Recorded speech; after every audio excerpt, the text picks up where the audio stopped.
Introducing Taq, Manga creator, learning game dev, UX UI designer, and co-founder at Sadie, originally from Kyoto, Japan. Welcome, Taq. So you can either put that on or speak into it. Cool. Yeah, one more speaker and you're free, so bear with me here. So, I'm going to talk about the importance of finishing the game today. So the title is Finish Making Your Game No Matter How Crappy It Is. And then I want to give you a quick disclaimer. I showed it, I practiced the talk beforehand with my business partner, Justin, and he told me that, should I say crappy for this kind of presentation? The verbiage itself is a little bit harsh. And I want to just say that this is not to trash your game saying that's crappy or anything like that. And this is just to address the general idea of your game you're not happy with the game, or I have made whole tons of crappy games as well. So I just want to make sure that you're not offended by this, so you know. So let's get started. As Jun introduced me, I am Taq Yoneda, or I go by the name Q Yoneda when I draw something or make something.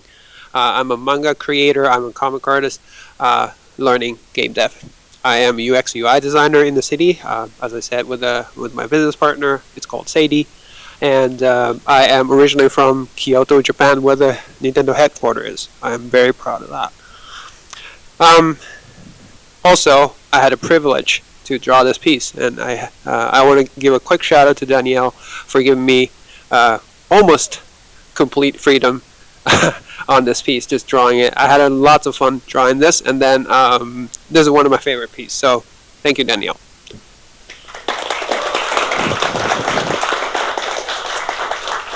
Alright, so I am going to talk about these. Well, these are my milestones today about my talk. One is 30 circle exercise, another is why finishing is important, and then another is stacking up the facts. So this year, I at least try to join one game jam every month. I'm not successful all the time because life gets in the way, but I try, and then I successfully finish and submit. And this is the big theme of my talk again. So every time I join the game jam, my primary goal is always to finish and submit. It's sometimes very tough, but I have been managing to do that this year. Every time I try to do this, finish and submit, every time I join the game jam, I always think of this one particular creative exercise I've done during the COVID when I started getting serious about learning game dev. And that exercise itself is the 30 circle exercise. Have you ever heard of it? No? Good, because it has a little gimmick to it. Good, very good. So 30 circle exercise, I think it's a pretty common exercise among creative agencies and design studios and stuff like that. And then I actually came across this one blog post about that, so I want to introduce you to this. So how it goes is pretty simple. You prepare a sheet of paper with 30 circles on it, and then you start the timer for 3 minutes, and then get drawing, and see how many circles you can fill in. And there are a couple of rules, right? So there are rules. Your main purpose is to fill in as many circles as possible. Right? Simple. And then you can do whatever you want, whatever the heck you want, to each circle, but every circle has to be distinct and unique. Right? So you can't have duplicates. And again, you have 3 minutes. And I've seen the couple different variants that you do that in 1 minute, or 2 minutes, or teams, or pair, or a couple different versions of it. But the original one I came across was actually the 3 minutes, and I did solo. So that's that. And then first time I found out this exercise, I thought hey, drawing is kind of my thing, I know how to do this. So I just jumped in. But again, if you think about it, you have 30 circles to fill in, 3 minutes, meaning you have 5 or maybe 6 seconds each on each circle. It's not a lot of time. So how I did first time is like this. Pretty straightforward, right? My favorite is donut right there, actually. Like, I thought it's pretty smart. Oh, like I can make a hole in the circle and make it a donut. But this is how I did, and then I'm pretty happy with it. I think I got pretty creative with this, but as you can see, I was not able to fill all the 30 circles. Again, and then I was thinking that like maybe like I was drawing the basketball or Saturn or maybe like a baseball. I was thinking maybe there's a better way to do this, or I thought that I'm doing it maybe something wrong. So once I'm finished with this version, I did it again like this.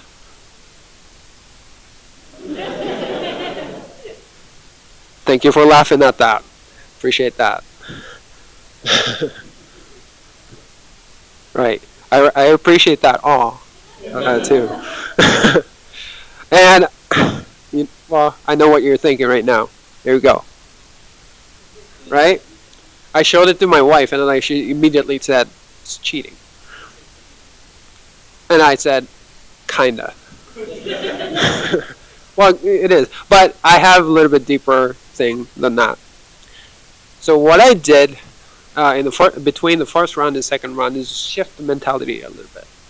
What I did was I recalibrated my purpose, because remember, like the main purpose is to fill as many circles as possible, not drawing as pretty as possible, right?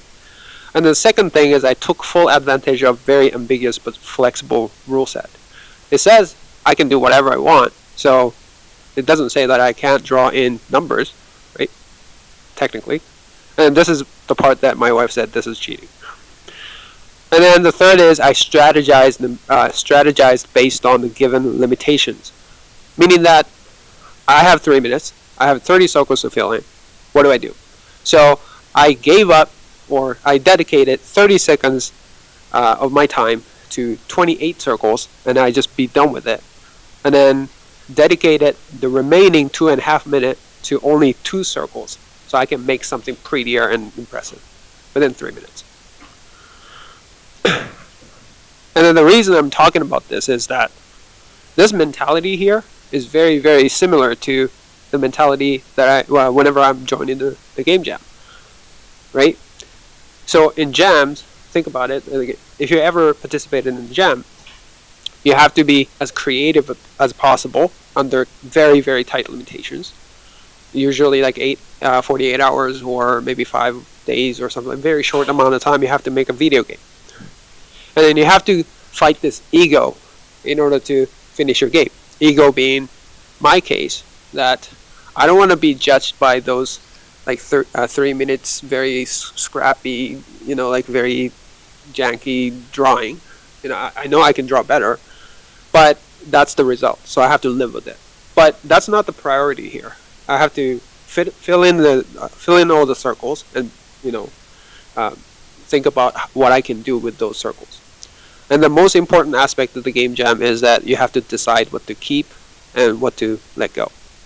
So that's what I did basically. Like I just ditched all the 28 circles and I focused on the 2 circles. That's what I decided to preserve.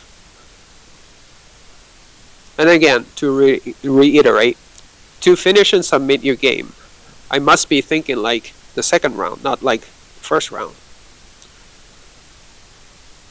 So here's a mini takeaway of this part of the talk, that in order to submit the jam game, you have to set a clear goal, an achievable goal, I would say, and then review what you're given and strategize with them. So what are you given? Like team members, resources, and maybe the time limits and stuff like that. You have to strategize with them, and then be decisive and commit, and then just stick with what you're deciding. So why am I talking about this? Why am I saying like all the probably I said like finish and submit like 7 times now, or maybe more by now. Why am I talking about that, and why is it important? And this is what I found. What I have. I cannot speak properly now, right? This is what I found out. Finishing makes what you're capable of a fact. It's unchangeable. Finishing makes what you're capable, what you can, a fact. And then stacking those facts grows into your business, grows into your confidence eventually. Let's look at it like this. So there's a game, finished game, but crappy. And then there's another game, beautiful looking, gorgeous game, but unfinished. The former, you can say, I can make a game. I can make a game. But the latter, I think at best you can say is, I could make a game. It's a potential, not the fact. The former, that's a fact, that you can make a game, but crappy. Just not enough. There's a lot of room to improve, but it's a fact. It's something you can make. Let's say that all those tiny facts, even though the game is not that great, if you keep stacking the fact, and then like imagine like what a big pile of confidence you can create down the road. Or opposite is, imagine those little project that you didn't finish, and then keep piling up. What kind of pile you're going to make? What kind of disappointing pile are you going to make? Right? So that's why I say finish making your game, no matter how crappy it is, no matter how you're unsatisfied with it. Make it, finish it, and then ship it, and let people play, and then just get feedback and get better at it. Again, I kept joining Game Jam. I mean, I have been joining Game Jam this year every month almost, and then I kept stacking those facts. All those screenshots earlier are actually all the games that I made. I kept stacking those facts. I keep building the pile of confidence this year. And I started noticing something in me. I used to think like this whenever I joined the Game Jam. How do I finish my game? How do I finish making my game within X amount of time? And then we're about to jump in the Game Jam right now, so like you might be thinking the same thing right now. And I think it's pretty natural. I think it's pretty fair to think this way. But I started thinking like maybe like last 2 jams or so, I started thinking like this. How do I make a better game within X amount of time? Maybe slight change, but to me it's very significant difference. It means that I know how the Game Jam goes, I know how hard it is, I know how to plan better, I know how to fight that ego or perfectionist of me, or I know how to decide. All those things allow me to worry more about the quality of the game, or extra room in my mind, allow me to have that little bit more, allow me to have more confidence to create the video game, finish it, and then that is something that is that allows me to say that I can make a video game at last. Finally, I started finally saying I make a video game last couple months, because now I'm confident enough to say that. I don't make good games, but but I make something. So we are about to jump into the Game Jam, and I'm just hoping that at the end of the Game Jam, everybody's confident, everybody finish and submit the game, and then we all say that I can make a video game. Thank you.